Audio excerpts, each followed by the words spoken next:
In 2 or 3 days' time the robbers had purchased the mules and jars, and as the mouths of the jars were rather too narrow for his purpose, the captain caused them to be widened, and after having put one of his men into each, with the weapons which he thought fit, leaving open the seam which had been undone to leave them room to breathe, he rubbed the jars on the outside with oil from the full vessel.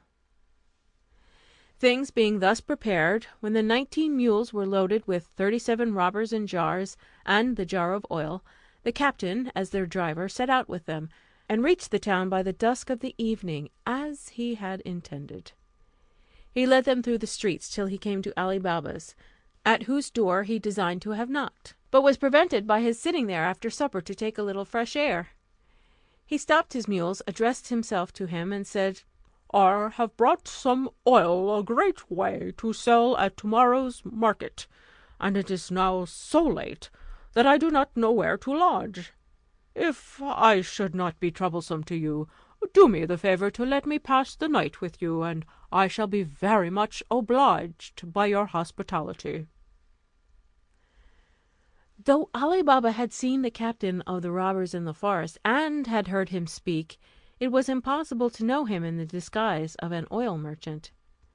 He told him he should be welcome, and immediately opened his gates for the mules to go into the yard. At the same time he called to a slave, and ordered him, when the mules were unloaded, to put them into the stable and to feed them, and then went to Morgiana to bid her get a good supper for his guest. After they had finished supper, Ali Baba, charging Morgiana afresh to take care of his guest, said to her, "Tomorrow morning I design to go to the bath before day. Take care my bathing linen be ready. Give them to Abdallah," which was the slave's name, "and make me some good broth against my return." After this he went to bed. In the meantime the captain of the robbers went into the yard, and took off the lid of each jar, and gave his people orders what to do. Beginning at the first jar, and so on to the last, he said to each man, "As soon as I throw some stones out of the chamber window where I lie, do not fail to come out, and I will immediately join you." After this he returned into the house, when Morgiana, taking up a light, conducted him to his chamber, where she left him; and he, to avoid any suspicion, put the light out soon after, and laid himself down in his clothes, that he might be the more ready to rise. Morgiana, remembering Ali Baba's orders, got his bathing linen ready, and ordered Abdallah to set on the pot for the broth. But while she was preparing it, the lamp went out, and there was no more oil in the house, nor any candles. What to do she did not know, for the broth must be made. Abdallah, seeing her very uneasy, said, "Do not fret and tease yourself, but go into the yard and take some oil out of one of the jars." Morgiana thanked Abdallah for his advice, took the oil pot, and went into the yard, when, as she came nigh the first jar, the robber within said softly, "Is it time?"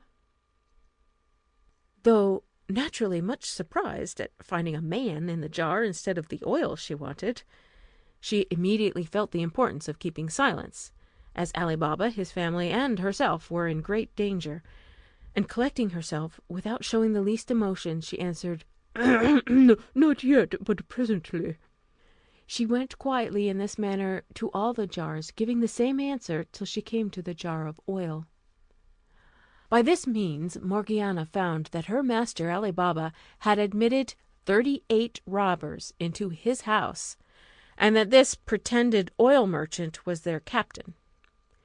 She made what haste she could to fill her oil pot, and returned to her kitchen, where, as soon as she had lighted her lamp, she took a great kettle, and went again to the oil jar, filled the kettle, set it on a large wood fire, and as soon as it boiled, went and poured enough into every jar to stifle and destroy the robber within.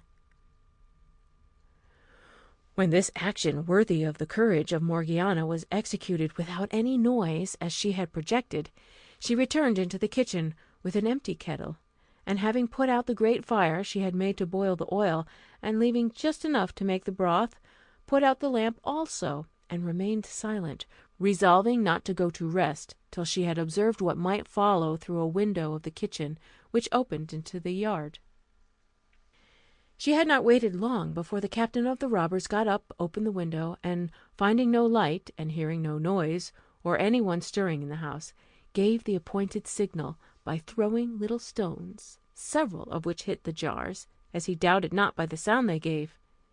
He then listened, but not hearing or perceiving anything whereby he could judge that his companions stirred, he began to grow very uneasy, threw stones again a second and also a third time, and could not comprehend the reason that none of them should answer his signal.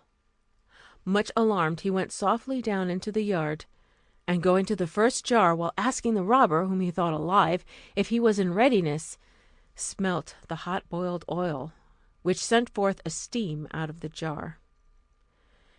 Hence he suspected that his plot to murder Ali Baba and plunder his house was discovered. Examining all the jars one after another, he found that all his gang were dead, and enraged to despair at having failed in his design, he forced the lock of a door that led from the yard to the garden, and climbing over the walls made his escape. When Morgiana saw him depart, she went to bed, satisfied and pleased to have succeeded so well in saving her master and family. Ali Baba rose before day, and, followed by his slave, went to the baths, entirely ignorant of the important event which had happened at home. When he returned from the baths, he was very much surprised to see the oil jars, and that the merchant was not gone with the mules.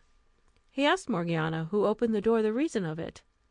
"My good master," answered she, "God preserve you and all your family. You will be better informed of what you wish to know when you have seen what I have to show you, if you will follow me." As soon as Morgiana had shut the door, Ali Baba followed her, when she requested him to look into the first jar and see if there was any oil. Ali Baba did so, and seeing a man, started back in alarm, and cried out. "Do not be afraid," said Morgiana. "The man you see there can neither do you nor anybody else any harm. He is dead." "Oh, Morgiana," said Ali Baba, "what is it you show me? Explain yourself." "I will," replied Morgiana. "Moderate your astonishment, and do not excite the curiosity of your neighbours, for it is of great importance to keep this affair secret. Look into all the other jars." Ali Baba examined all the other jars one after another, and when he came to that which had the oil in it, found it prodigiously sunk, and stood for some time motionless, sometimes looking at the jars, and sometimes at Morgiana, without saying a word, so great was his surprise. At last, when he had recovered himself, he said, "And what is become of the merchant?" "Merchant," answered she, "he is as much a one as I am. I will tell you who he is, and what is become of him, but you had better hear the story in your own chamber, for it is time for your health that you had your broth after your bathing." Morgiana then told him all she had done, from the first observing the mark upon the house to the destruction of the robbers and the flight of their captain. On hearing of these brave deeds from the lips of Morgiana, Ali Baba said to her, "God, by your means, has delivered me from the snares these robbers laid for my destruction. I owe therefore my life to you, and for the first token of my acknowledgment, give you your liberty from this moment, till I can complete your recompense as I intend." Ali Baba's garden was very long and shaded at the further end by a great number of large trees. Near these he and the slave Abdallah dug a trench long and wide enough to hold the bodies of the robbers, and as the earth was light, they were not long in doing it. When this was done, Ali Baba hid the jars and weapons, and as he had no occasion for the mules, he sent them at different times to be sold in the market by his slave. While Ali Baba took these measures, the captain of the 40 robbers returned to the forest with inconceivable mortification. He did not stay long. The loneliness of the gloomy cavern became frightful to him. He determined, however, to avenge the fate of his companions, and to accomplish the death of Ali Baba. For this purpose he returned to the town, and took a lodging in a khan, and disguised himself as a merchant in silks. Under this assumed character, he gradually conveyed a great many sorts of rich stuffs and fine linen to his lodging from the cavern, but with all the necessary precautions to conceal the place whence he brought them. In order to dispose of the merchandise, when he had thus amassed them together, he took a warehouse, which happened to be opposite to Cassim's, which Ali Baba's son had occupied since the death of his uncle.